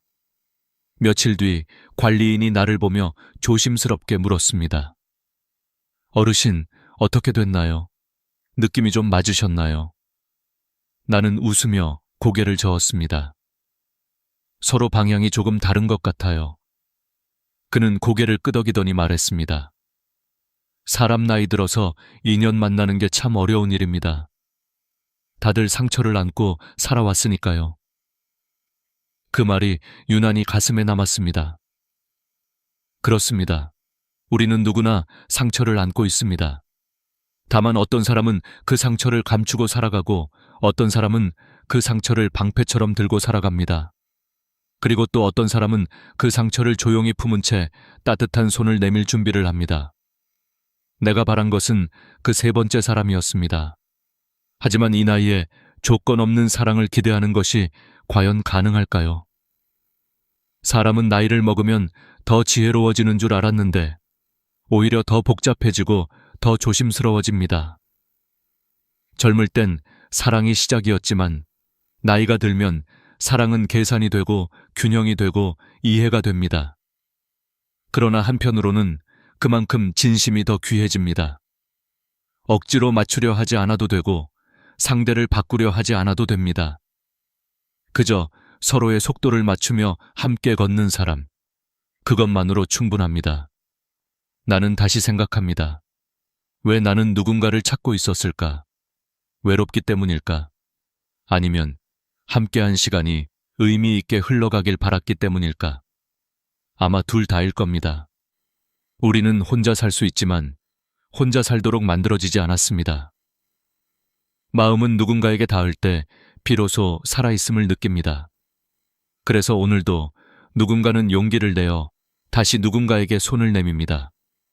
비록 그 손이 다시 상처를 받을지 모른다고 해도. 그날 이후 나는 한 가지를 분명히 깨달았습니다. 인연은 조건으로 이어지는 것이 아니라 마음이 닿을 준비가 되었을 때 비로소 시작된다는 것을. 그리고 나는 아직 완전히 닫혀버린 사람은 아니었습니다. 나는 다시 누군가를 따뜻하게 바라볼 수 있는 사람이고 싶습니다. 그 따뜻함을 잃지 않는 한 인생은 끝이 아닙니다. 그날 이후 나는 많은 생각을 하게 되었습니다. 혼자 사는 집 안은 조용했고 창밖으로 비치는 오후 햇살은 평소와 다름없이 따뜻했지만 마음속은 어딘가 텅 비어 있는 느낌이 들었습니다. 나이가 들수록 마음은 더 단단해지는 줄 알았지만 사실은 더 부드러워지고 더 쉽게 흔들린다는 것을 그때야 알았습니다. 우리가 나이 들어 외로움을 느끼는 이유는 단지 사람이 없어서가 아니라 마음을 나눌 상대가 없기 때문입니다. 말 한마디를 들어줄 사람, 사소한 일에도 함께 웃어줄 사람, 그것만으로도 삶은 충분히 따뜻해질 수 있습니다. 하지만 그런 사람을 찾는 일이 왜 이렇게 어려운 걸까요? 아마도 사람마다 살아온 시간이 다르고 그 속에서 생긴 상처의 모양이 모두 다르기 때문이겠죠. 상처의 모양이 맞지 않으면 서로의 마음이 닿기 어렵고 상처의 깊이가 다르면 그 속도를 맞추기도 쉽지 않습니다. 나는 며칠 동안 산책을 하며 스스로에게 질문을 던졌습니다. 내가 진짜 바라는 건 무엇인가? 화려한 로맨스도 누군가에게 의지하는 삶도 아니었습니다. 그저 평범한 일상을 함께 나눌 사람. 아침에 눈을 뜨면 같은 공간에 숨이 있다는 사실만으로 안도할 수 있는 사람. 저녁에 창문 너머로 지는 노을을 바라보며 오늘 참 괜찮은 하루였네 라고 조용히 이야기할 수 있는 사람. 내가 바라는 건 바로 그런 소박한 행복이었습니다. 그런데 세상은 소박한 행복을 얻는 일이 가장 어렵다고 말합니다. 사람들은 점점 더 계산적이 되고 마음은 점점 더 다치고 감정은 점점 더 조심스러워집니다. 하지만 사람의 마음이라는 건 본래 그렇게 복잡하지 않습니다. 다만 상처받은 경험이 그것을 복잡하게 만들었을 뿐입니다. 어느 날 이웃집 할머니가 이런 말을 했습니다. 사람은 나이 들면 마음이 작아지는 게 아니라 마음을 둘 공간이 더 소중해지는 거예요. 그 말을 듣고 나는 잠시 멈춰 생각했습니다. 아마 그녀도 깊은 삶의 시간을 지나온 사람이겠죠. 마음을 둘 공간, 그것은 바로 관계입니다. 서로를 지키고 서로를 이해하며 서로를 기다려줄 수 있는 관계. 그 관계가 있다면 노년의 삶은 외롭지 않습니다. 그렇다면 우리는 어떻게 그 관계를 다시 만들 수 있을까요? 첫째는 자신의 마음을 숨기지 않는 것입니다. 많은 사람들이 속마음을 말하지 않고 관계가 자연스럽게 이어질 거라 착각합니다. 하지만 마음은 표현해야 전달되고 사랑은 보여줘야 느껴지는 법입니다. 괜찮아 라는 말 뒤에 숨은 외로움, 피곤함, 그리움들. 그것을 나눌 수 있는 용기가 필요합니다. 둘째는 서두르지 않는 것입니다. 나이 들수록 우리는 결과를 재빠르게 확인하려고 합니다. 이 사람이 진짜 괜찮은 사람인지, 이 관계가 오래 갈 수 있는지. 하지만 관계란 원래 시간이 쌓여야 의미가 생깁니다. 조급함은 마음을 밀어내고 여유는 마음을 불러옵니다. 나는 어느 날 문득 아내가 했던 작은 말 하나가 떠올랐습니다. 사람은 서로 닮아가려 하는 게 아니라 서로를 익혀가는 거예요. 젊을 때는 이해하지 못했던 말이었지만 지금은 알겠습니다. 읽는다는 건 시간이 필요하고 온도가 필요하고 기다림이 필요하다는 뜻입니다. 그리고 그 모든 과정 속에서 마음은 부드러워지고 더 깊어집니다. 그래서 나는 다시 한번 마음을 열어보기로 했습니다. 다치지 않으려 마음을 닫는 것이 안전한 길 같아도 마음을 닫는 순간 삶은 더 이상 자라지 않기 때문입니다. 우리는 여전히 살아있고 살아있는 한 마음은 계속 움직입니다. 그리고 그 움직임이 멈추지 않는 한 새로운 인연은 언제든 찾아올 수 있습니다. 사랑은 나이가 드는 것이 아니라 사람의 용기가 닫힐 때 끝나는 것입니다. 나는 아직 사랑을 포기하기엔 너무 살아있고 여전히 따뜻함을 주고받고 싶습니다. 그래서 나는 오늘 이렇게 조용히 속으로 말합니다. 나는 다시 누군가에게 다가갈 수 있다. 천천히, 조심스럽게, 하지만 진심으로. 그 진심이 닿는 날, 비로소 나는 외롭지 않을 것입니다. 시간은 계속 흘렀습니다. 어느새 계절은 또 한 번 바뀌었고, 낙엽이 천천히 떨어지는 소리를 들으며 나는 또 한 번 마음 깊은 곳에서 묻고 있었습니다. 남은 인생을 어떻게 살아갈 것인가? 우리는 젊을 때는 시간이 무한할 것이라 믿습니다.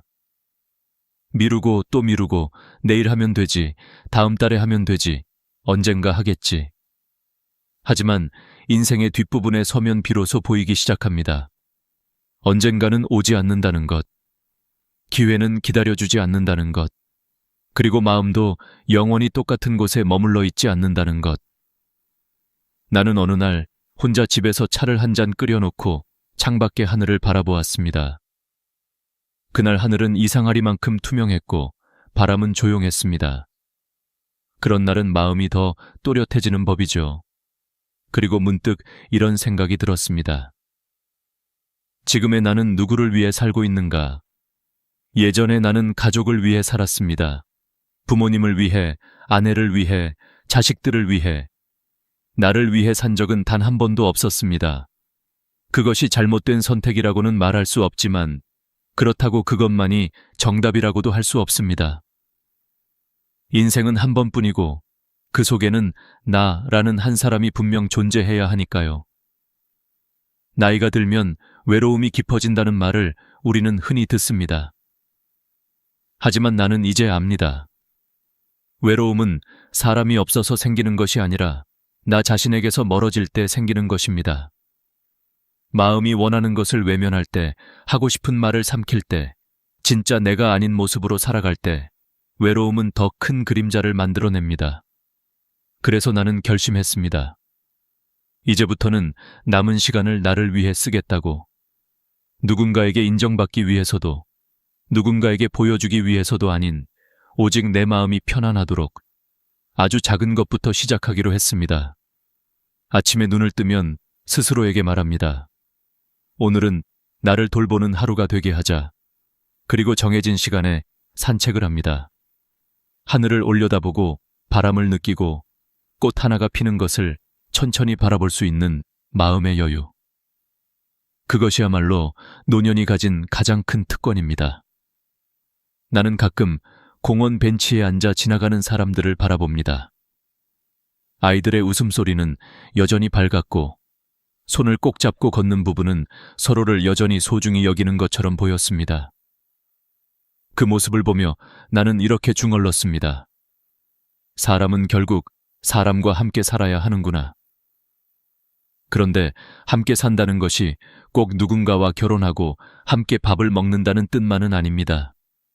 마음이 닿아 있는 사람, 나를 진짜로 이해해주는 사람, 나의 이야기를 들어줄 수 있는 단 한 사람. 그 사람이 있다면 우리는 이미 외롭지 않습니다. 그래서 나는 서두르지 않기로 했습니다. 인연은 찾아다닌다고 오는 것이 아니라 마음이 준비되었을 때 조용히 다가오는 것이라는 걸 나는 이제 알기 때문입니다. 어느 날 이웃집 아저씨가 이런 말을 했습니다. 나이는 숫자지만 외로움은 무게입니다. 그 무게를 함께 들어줄 사람이 필요합니다. 나는 그 말이 마음속에 오래 남았습니다.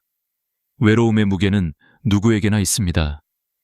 그리고 그 무게를 너무 오래 혼자 들고 있으면 마음이 다치고 표정이 굳고 눈빛이 흐려집니다. 그래서 우리는 서로가 필요합니다.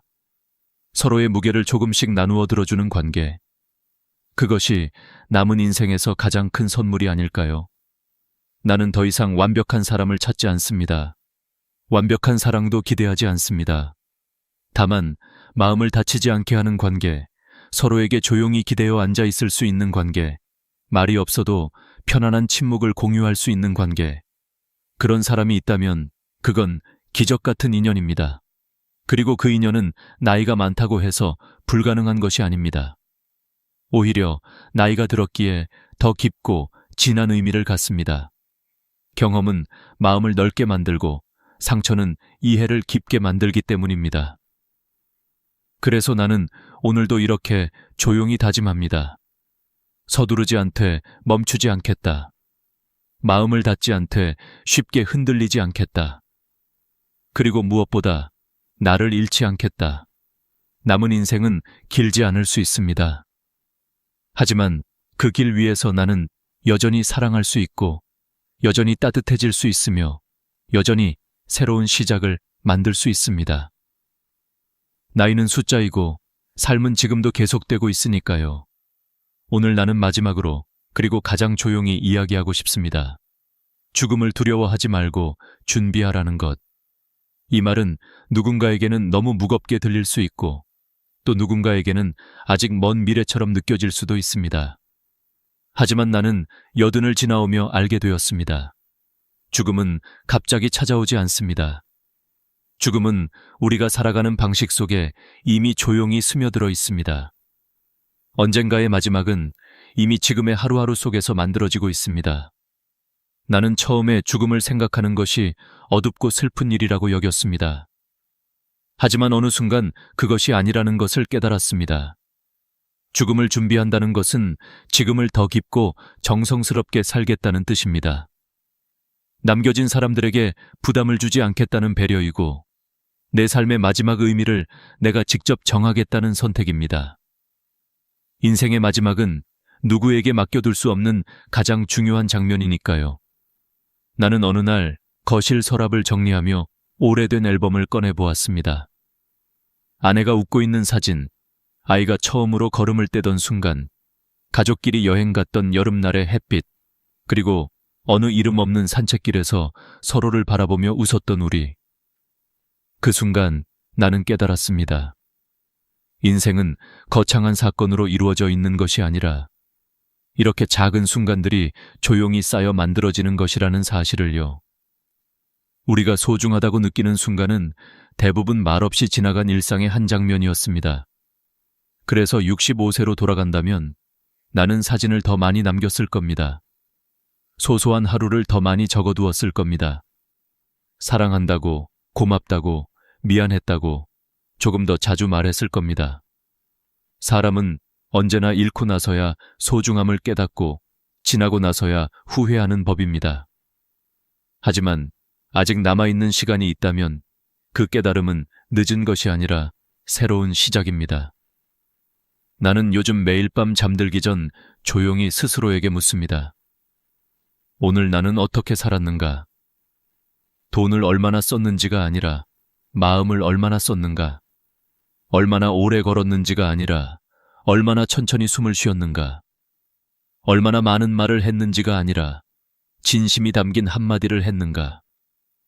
이렇게 묻고 나면 마음이 한결 고요해지고 잠도 깊어집니다.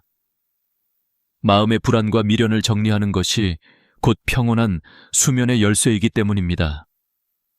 나는 죽음을 두려워하지 않습니다. 대신 후회를 두려워합니다.